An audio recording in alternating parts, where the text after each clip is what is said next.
আসসালামু আলাইকুম। গতকালকে রাতে একটা পেশেন্ট আসলো। ভদ্রলোক সন্ধ্যার দিকে বাসার সামনেই একটু চটপটি বা ফুচকা এ ধরনের খাবার দাবার খেলো। তারপর আম, তার প্রচণ্ড বুকে ব্যথা শুরু হয়। সো বাই ডিফল্ট উনি চিন্তা করলো যে এটা একটা গ্যাস্ট্রিকের সমস্যা।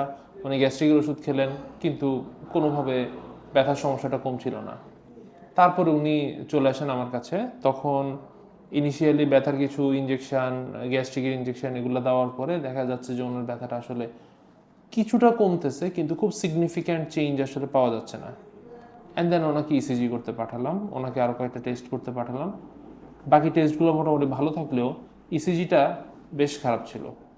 এবং যেটা বুঝতে পারলাম যে উনি আসলে হার্ট অ্যাটাক করেছেন, এবং খুব ক্লিয়ারলি বোঝা যাচ্ছে যে ওনার একটা ভালো ধরনের হার্ট অ্যাটাক হয়েছে।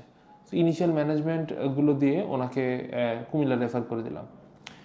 তো এই যে ব্যাপারগুলা, অনেক ক্ষেত্রে আমরা দেখা যায় যে গ্যাস্ট্রিকের সমস্যার কথা চিন্তা করে আমরা কিন্তু আসলে হার্টের ব্যাপারটাকে ওইভাবে করে গুরুত্ব দিই না। অথচ আহ, এর এই সময়টাতে আমাদের অনেক গুরুত্বপূর্ণ একটা টাইম কিন্তু আমরা কাটিয়ে ফেলি, যে সময়টাতে আমাদের হার্টের অবস্থা আরও খারাপ হতে থাকে। সো আপনার যদি বুকে ব্যথা হয়, এটা মোস্টলি গ্যাস্ট্রিকের সমস্যা হতেই পারে। গ্যাস্ট্রিক ওষুধ টষুধ খাওয়ার পরে যখন সেটা ঠিক না হয়, তখন অবশ্যই বেশি একটা সময় বা কালক্ষেপণ না করে একজন ডাক্তারের পরামর্শ নেওয়া উচিত, এবং দেখা উচিত যেটা হার্টের কোনো প্রবলেম কিনা।